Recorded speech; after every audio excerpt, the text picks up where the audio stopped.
अंतिम समय में एक पत्नी ने अपने पति से क्या मांगा? पापा, डॉक्टर जवाब दे चुके हैं। अब माँ कुछ दिनों की ही मेहमान है। बेटे जय ने अपने पिता दीनानाथ जी से कहा। दीनानाथ जी ने तो कुछ सुना ही नहीं। उनके कानों में तो डॉक्टर साहब के शब्द गूंज रहे थे। आपकी पत्नी अब कुछ समय की ही मेहमान है। हो सके तो उनकी अधूरी ख्वाहिशें पूरी करिए। उन्हें जो अच्छा लगता है उन्हें वो खिलाइए पिलाइए।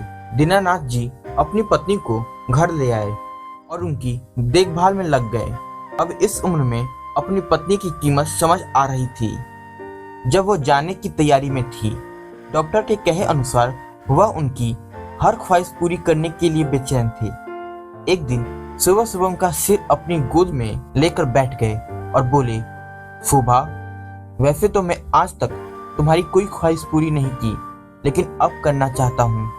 तुम बताओ, तुम्हारी क्या ख्वाहिश है? सुनिए जी, शादी के बाद औरत की कोई ख्वाहिश ही कहाँ रह जाती है, और अगर होती भी है तो उसे पूरा कौन करेगा?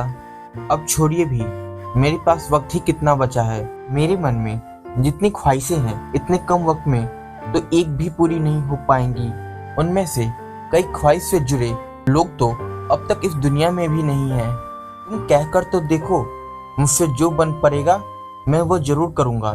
शोभा जी फीकी सी हंसी और बोली, जय के पापा, मैं शादी के बाद कभी अपने मायके अपनी मर्जी से नहीं जा पाई। जब भी गई आपने आंसू से रुला कर ही भेजा। आपने और आपकी माँ ने इतने बंधनों में जकड़ कर रखा कि मायके का हर रिश्ता छुड़वा दिया। आज तक हर शादी विवाह में साथ लेकर गए और उसी दिन या रात में ही भागते हुए लेकर चले आते। कभी सोचा आपने कि मेरा भी मन करता है कि एक रात अपने माँ बाप, भाई बहन, चाचा, ताऊ, मामा, मासी, बुआ सबके साथ रहने का, पर आप तो कमरे से बाहर ही नहीं निकलने देते थे।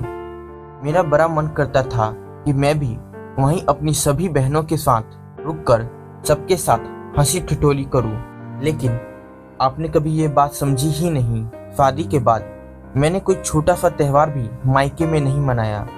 जीवन भर तरसती रह गई इस बात के लिए कि कभी तो मुझे किसी त्योहार पर मायके जाने का मौका मिले। जब लड़कियों को हर मौके पर मायके आते जाते देखती, मन में उकसी उठती, मेरे लिए ही ये सब इतना कठिन क्यों है? अब जवाब मिलता, क्योंकि तुम्हारा पति तुम्हारी खामोशी नहीं समझता, इसलिए तुम्हारी ये छोटी छोटी सी ख्वाहिशें भी पूरी नहीं हो पाती। अब आप बताइए, आप मेरी ये ख्वाहिश पूरी कर पाएंगे? क्योंकि अब ना तो माता पिता रहे, ना वो भाई बहन रहे जिनके साथ समय बिताने का मन करता था। जब ब्याह कर आई तो बड़ा मन करता था आप मुझे कहीं घुमाने, मूवी दिखाने ले जाए, लेकिन आते ही घर गृहस्थी की भाग दौड़ मेरे हाथों में सौंप दी गई।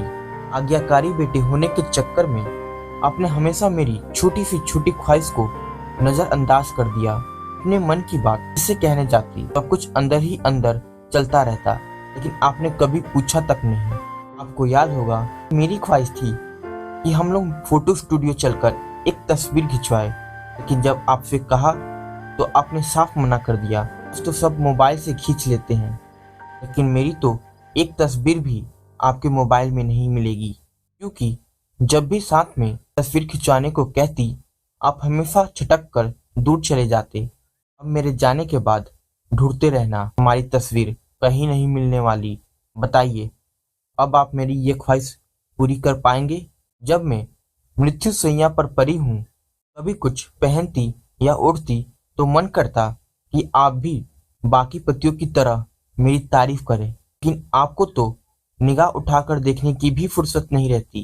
कभी कुछ अच्छा बनाती तो सब तारीफ करते, आपकी तरफ बड़ी आस के साथ देखती, लेकिन आप देखकर भी अनदेखा कर देते। जिंदगी भर आपकी तारीफ के लिए तरसती रह गई, लेकिन आप कभी मेरी स्त्री मन को पढ़ ही नहीं पाए। मेरा आत्मविश्वास तक चला गया। मुझे लगता कि शायद मैं इस दुनिया की ऐसी औरत हूँ जिसके अंदर कोई खूबी नहीं है जो पति को रिझा सके। मेरी ख्वाहिशें कोई बहुत बड़ी बड़ी भी नहीं थी, बहुत छोटी छोटी थी जो मन के अंदर ही दबी रह गई। कहते कहते शोभा जी की सांस फूलने लग गई। दीनानाथ जी ने उन्हें पानी पिलाया, जिससे कुछ देर के लिए वो ठहर रह गई। मेरे मरने के बाद आप मेरी एक ख्वाहिश पूरी करना, मुझे खूब सजाना, मेरी मांग अपने हाथों से भरना और हमेशा खुश रहना, बस यही ख्वाहिश है। एक बात और, जय के पापा, जीवन साथी की ख्वाहिशें पूरी करना है तो जीते जी करिए, ऐसे मरते समय पूछकर उसका मजाक मत उड़ाइए। कहकर शोभा जी की गर्दन एक तरफ लुढ़क गई और वो हमेशा के लिए खामोश हो गई।